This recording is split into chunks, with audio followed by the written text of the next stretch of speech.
नमस्कार। The deep dive में आपका स्वागत है। आज हम संविधान के उन पन्नों पर बात करने वाले हैं जिन पर शायद हमारे शहरों और गांवों का भविष्य लिखा है। हम बात कर रहे हैं 11वीं और 12वीं अनुसूची की। हाँ, और ये नाम सुनने में थोड़े कह सकते हैं कि कानूनी और सूखे लगते हैं, है ना? बिल्कुल बिल्कुल, पर असल में ये सिर्फ कानूनी दस्तावेज नहीं है। नहीं, बिल्कुल नहीं। ये तो हमारे लोकतंत्र की सबसे जमीनी हकीकतें हैं। मतलब ये वो दस्तावेज हैं जो बताते हैं कि आपके गांव की पंचायत या आपके शहर की नगरपालिका को कागज पर कितनी ताकत दी गई है। और आज का हमारा सवाल यही है। संविधान तो कहता है कि आपके मोहल्ले की सड़क, आपके गांव का स्कूल, ये सब स्थानीय सरकारें चलाएंगी, पर क्या असल में ऐसा होता है? आज हम इसी ब्लूप्रिंट को समझने की कोशिश करेंगे और देखेंगे कि इस शानदार डिजाइन और जमीनी हकीकत में इतना फर्क क्यों है। हमारे स्रोत संविधान के यही प्रावधान है। तो चलिए इस पहेली को सुलझाने की कोशिश करते हैं। चलिए शुरू करते हैं। काम, क्या ये सच में मुमकिन है? आपका ये सोचना बिल्कुल जायज है। देखिए, इसे एक लिस्ट की तरह देखने के बजाय एक विजन की तरह देखना चाहिए। विजन? कैसा विजन? सोचिए कि संविधान बनाने वाले एक आदर्श गांव की कल्पना कर रहे थे। एक ऐसा गांव जो हर तरह से आत्मनिर्भर हो। ये जो 29 विषय हैं, ये उसी आत्मनिर्भर गांव के अलग अलग डिपार्टमेंट्स हैं, ऐसा समझ लीजिए। डिपार्टमेंट्स, ये सुनने में दिलचस्प है, जरा समझाइए इसे। जरूर।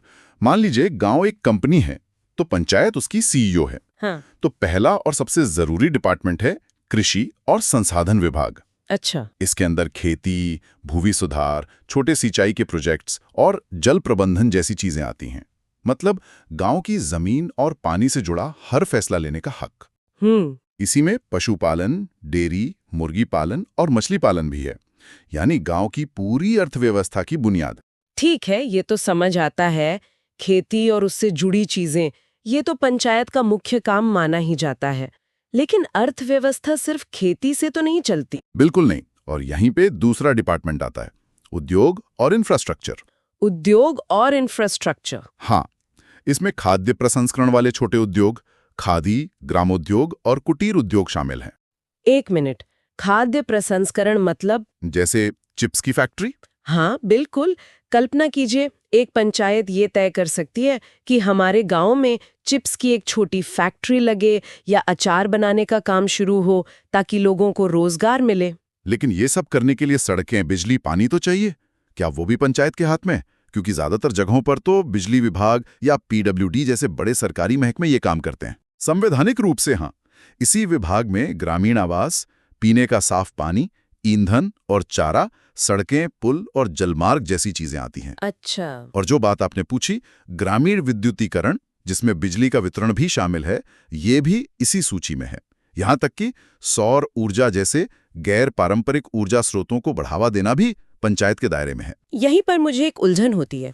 मान लीजिए किसी गांव की पंचायत कहती है कि हम अपनी बिजली खुद मैनेज करेंगे, लेकिन राज्य का बिजली बोर्ड कहता है कि ये हमारा काम है। तब क्या होगा? ये तो सीधे सीधे अधिकारों का टकराव है। और यही इस पूरे सिस्टम की सबसे बड़ी चुनौती है। क्या है कि संविधान ने राज्यों को यह अधिकार दिया है कि वे इन 29 विषयों को पंचायतों को सौंपें। हाँ, कौन सा विषय देना है, कितना पैसा देना है और कितने कर्मचारी देने हैं, यह फैसला राज्य सरकार पर छोड़ दिया गया। इसीलिए कहीं पर पंचायतें बहुत मजबूत हैं और कहीं सिर्फ नाम की। मतलब चाबी संविधान ने दी, पर ताला खोलने का काम राज्यों पर छोड़ दिया। खैर, इस पर हम बाद में और बात करेंगे। अभी इस आदर्श गांव के और कौन से डिपार्टमेंट्स बाकी हैं? सबसे जरूरी डिपार्टमेंट अब आता है मानव संसाधन और समाज कल्याण। ओके। इसमें गरीबी उन्मूलन कार्यक्रम, परिवार कल्याण, महिला एवं बाल विकास और विकलांगों और मानसिक रूप से कमजोर लोगों समेत समाज कल्याण शामिल है। ये तो बहुत बड़ी जिम्मेदारी है। और इसी में वो चीजें हैं जो एक गांव को सिर्फ इमारतों का झुंड होने से बचाकर एक समाज बनाती हैं। जैसे कि शिक्षा, जिसमें प्राइमरी और सेकेंडरी स्कूल दोनों हैं, तकनीकी और व्यावसायिक प्रशिक्षण भी। और एक ऐसी चीज जो अक्सर लोगों को हैरान कर देती है, पुस्तकालय और सांस्कृतिक गतिविधियां। पुस्तकालय, सच में, मतलब मैं तो हमेशा सोचती थी कि पंचायत का काम बस वो नाली और खड़ंजे तक ही सीमित है। ये सोचना कि संविधान निर्माताओं ने ये कल्पना की थी कि हर गांव में एक लाइब्रेरी हो जहां लोग पढ़ें और सांस्कृतिक कार्यक्रम हो, ये तो पूरे विकास की सोचने को ही बदल देता है। बिल्कुल। सोच ये नहीं थी कि पंचायत सिर्फ एक प्रशासनिक इकाई हो। सोच ये थी कि वो गांव के सामाजिक, आर्थिक और बौद्धिक जीवन का केंद्र बने, ताकि लोगों को विकास के लिए शहरों की तरफ ना भागना पड़े। गांव अपने आप में एक पूरी दुनिया हो। इसी में स्वास्थ्य और स्वच्छता, बाजार और मेले का प्रबंधन और सार्वजनिक वितरण प्रणाली यानी राशन की दुकानों का मैनेजमेंट भी शामिल है। तो अगर हम इन 29 विषयों को एक साथ देखें तो ये एक आत्मनिर्भर, समृद्ध और सांस्कृतिक रूप से जीवंत गांव का खाका है। एक ऐसा सपना जो संविधान ने देखा था। एकदम सही। ये एक सपना है, एक ब्लूप्रिंट है। अब यह हकीकत में कितना बदला, ये एक अलग और लंबी बहस है। चलिए, ये तो हुई गांव की बात, लेकिन भारत की कहानी अब शहरों की कहानी ज्यादा है। हमारे शहर बेतहाशा बढ़ रहे हैं। उनकी चुनौतियां बिल्कुल अलग हैं। कंक्रीट के जंगल से लेकर झुड्डी बस्तियों तक शहरों के लिए संविधान ने क्या सोचा था, ये हमें 12वीं अनुसूची पर ले आता है। हाँ, और यहाँ चुनौतियां बिल्कुल अलग हैं, इसलिए विषय भी अलग हैं। हालांकि मूल सिद्धांत वही है, ताकत को स्थानीय स्तर पर लाना।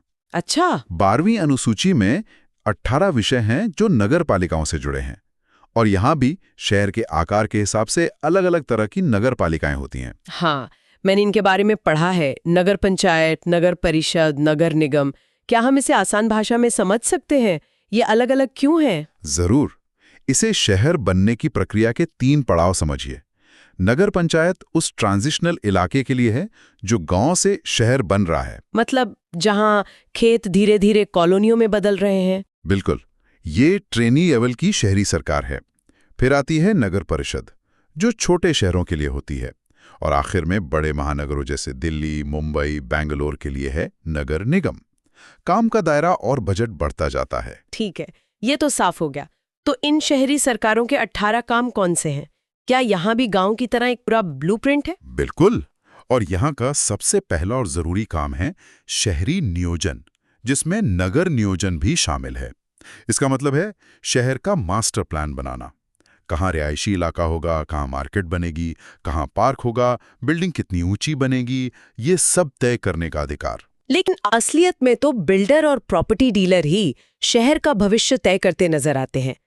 अगर नगर पालिकाओं के पास इतनी ताकत है तो हमारे शहर इतने बेतरतीब क्यों बसते हैं? फिर वही सवाल, कागज और हकीकत का अंतर।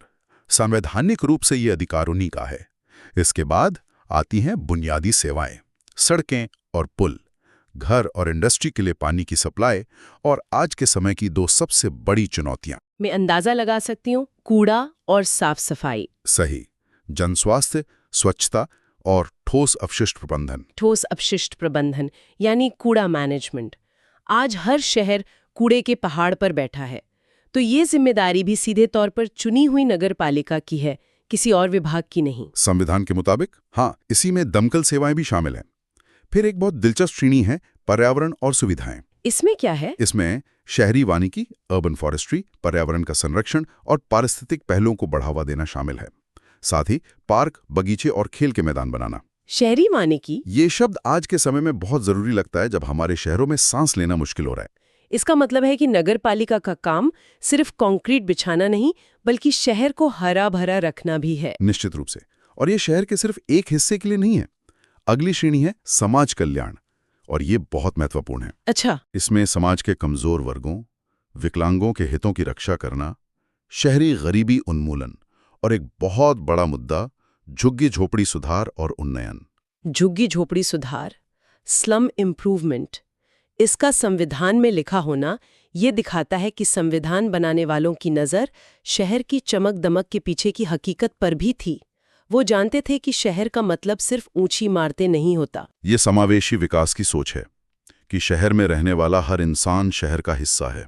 इसके अलावा street lighting, parking, bus stop और पब्लिक टॉयलेट जैसी सार्वजनिक सुविधाएं और जन्म मृत्यु का पंजीकरण जैसी नियामक जिम्मेदारियां भी इसी में शामिल हैं।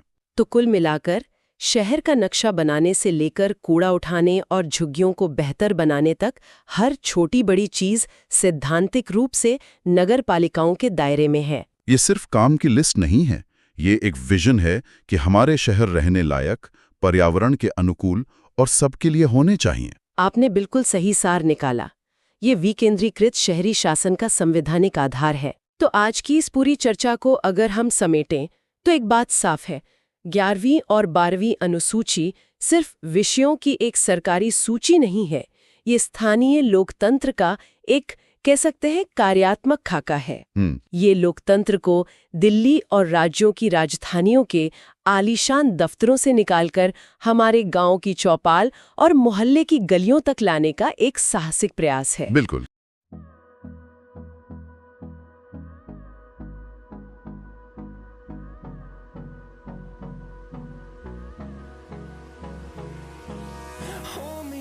Till I get up, time is barely on our side.